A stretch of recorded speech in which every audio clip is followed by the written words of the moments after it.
Сәлеметсіздер ме, құрметті әріптестер?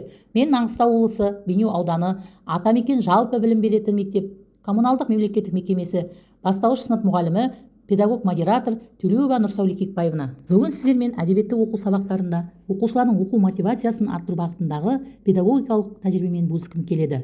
Тәжірибемнің тақырыбы әдебиеттік оқу сабағында оқу мотивациясын арттырудың тиімді әдіс-тәсілдері. Бұл бағытта таңдауымның басты себебі баланы тек оқуға үйрету жеткіліксіз. Басты міндет оның оқысы келетін, түсінгісі келетін, өз ойын айтқысы келетін белсенді оқырман болып қалыптасуына жағдай жасау. Бұл тәжірибені оқушыларым 2-ші сыныпта оқып жүрген кезеңнен бастадым. Бақылау барысында бір маңызды мәселені байқадым. Оқушылар мәтінді оқығанымен барлығы бірдей оның мазмұнына терең бойлап, өз ойын еркін жеткізуге немесе сабақ әрекетіне белсенді араласуға ұмтыла бермейтін. Сондықтан алдыма әдебиеттік оқу арқылы баланың ішкі оқу уәжін қалыптастыру, мәтінді түсініп оқуын, пікір айтуын және шығармашылық белсенділігін арттыру мақсатын қойдым. Қазір сол оқушыларым 4-ші сыныпқа қадам басып отыр. Сондықтан мен үшін бұл бір реттік зерттеу емес. 2-ші сыныпта басталған жұмысты баланың жас ерекшелігі мен оқу мақсаттарына сәйкес күрделендіріп, 4-ші сыныпта жалғастырып отырған жүйелі тәжірибе. Тәжірибе барысында әртүрлі әдістерді жеке-жеке қолданудан көрі оларды бір жүйеге біріктіріп, тиімді екенін байқадым. Сондықтан сабақтарымды қызығу, әрекет, ойлау, шығармашылық рефлексия қағида бойынша ұйымдастырамын. Алдымен баланың қызығушылығын оятамын. Одан кейін оны нақты әрекетке енгіземін. Келесі кезеңде мәтінді талдауға, салыстыруға және өз пікірін дәлелдеуге бағыттаймын. Шығармашылық кезеңінде балаға таңдау еркіндігін беремін. Соңында оқушы өз жұмысына рефлексия жасайды. Бұл жүйеде мұғалім дайын ақпаратты беруші емес, оқушының танымдық әрекетін ұйымдастырушы және бағыттаушы қызметін атқарады. 2-ші сыныпта баланың жас ерекшелігін ескере отырып, мотивацияны қалыптастыруды ең алдымен ойын әрекетінен бастадым. Мысалы, кейіпкерді тап әдісінде оқушы берілген сипаттамалар арқылы шығарма кейіпкерін анықтайды. Сюжетті жалғастыр әдісінде мәтіннің бір бөлігін белгілі жерінде тоқтап, оқиғаның әрі қарай қалай өрбитінін болжайды. Ал оқиға картасы арқылы шығарманың кейіпкері оқиға орнының негізгі әрекетін және қорытындысын жүйелейді.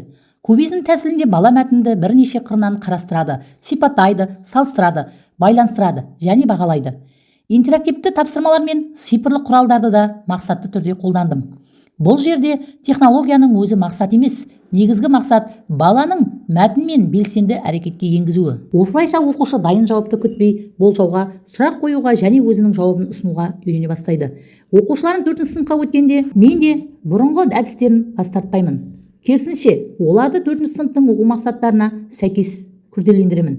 Егер 2-ші сыныпта кейіпкерді тап әдісі арқылы кейіпкерді сипаттасақ, 4-ші сыныпта кейіпкердің бұл әрекетіне қандай баға бересің, неліктен, мәтіннен дәлел келтір деген деңгейге көтерілеміз.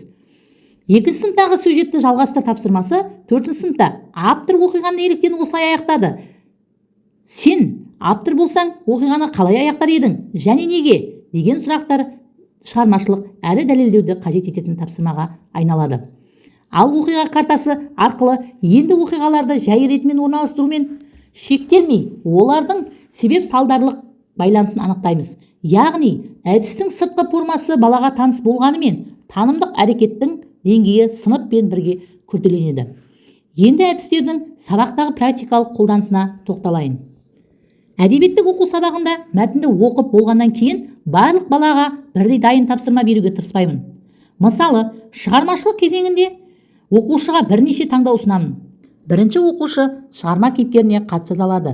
Мұнда ол кейіпкердің іс-әрекетіне өз көзқарасын білдіреді. Екінші оқушы кейіпкер орнында мен болсам тапсырмасы арқылы оқиға өзінің шешімін ұсынады. Ал үшінші оқушы шығарманың жаңа соңын құрастырады. Топтық жұмыста кубизм тәсілін қолданамын. Кубтың әр қырына мәтін бойынша әртүрлі танымдық әрекет беріледі. Мысалы, сипаттау, салыстыру, түсіндіру, байланыстыру, дәлелдеу және бағалау. Мұнда мен оқушының тек дұрыс жауап беруін күтпеймін. Одан неліктен олай ойлайсың, мәтіннен қай тұсы пікіріңді дәлелдейді, басқаша шешім болуы мүмкін бе деген сұрақтар арқылы ойын тереңдетемін. Осы сәтте оқушы мәтінді жай оқып отырған жоқ, ол мәтінмен диалогке түседі, талдайды, таңдау жасайды және өз пікірін қорғайды. Сабақ соңында менің ойым рефлексиясын қолданамын. Оқушы Бүгін маған қызық болғаны, менің пікірім өзгерді себебі сияқты сөйлемдерді жалғастырады. Осы арқылы бала өзінің оқу әрекетін бағалауға үйренеді. Жүргізілген жұмыстың нәтижесін бақылау, диагностикалық тапсырмалар арқылы салыстырдым. Зерттеудің бастапқы кезеңінде оқуға қызығушылық деңгейі 46% болса, қорытынды кезеңде 82%-ға жетті. Оқу жылдамдығы мен мәтінді түсіну көрсеткіші 27%-дан 94%-ға дейін жоғарылады. Ал сабаққа белсенді қатысу көрсеткіші 55%-дан 88%-ға көтерілді. Мен үшін бұл сандардан да маңызды өзгеріс оқушы әрекетіндегі сапалық өзгеріс. Балаларға сұрақ қоюға, өз пікірін ашық айтуға, мәтіннен дәлел іздеуге және шығармашылық тапсырмаларды таңдауға белсенді араласа бастады. Демек, мотивацияны арттыру бала жай ғана қызықтыру емес, ол оқушыны саналы оқу әрекетіне жеткізгені жүйелі үдеріс. Осы тәжірибе маған бір маңызды қорытынды жасауға мүмкіндік берді. Оқу мотивациясы бір сабақта қалыптаспайды, ол жүйелі жұмыстың нәтижесі. 2-ші сыныпта мен үшін баланың маған оқу қызық деуі маңызды болса, 4-ші сыныпта оның мен оқыдым, мен түсіндім, менің пікірім бар, мен оны дәлелдей аламын деген деңгейге жетуі маңызды. Сондықтан ойын, интерактивті жұмыс, шығармашылық тапсырма мен рефлексияны жеке-жеке әдіс емес, бір мақсатқа бағытталған тұтас жүйе ретінде қарастырамын. Мен үшін нәтижелі сабақтың басты көрсеткіші тапсырманы орындап шыққан оқушы ғана емес, келесі мәтінді өзі оқуға қызығушылық танытқан, ойлайтын және ойын дәлелдейтін алатын саналы оқырман. Өйткені қызығушылық оянған жерде әрекет басталады. Әрекет бар жерде ізденіс пайда болады. Ал ізденген бала білімі дайын күйінде алмайды, оны өзі табуға ұмтылады. Назарларыңызға рахмет.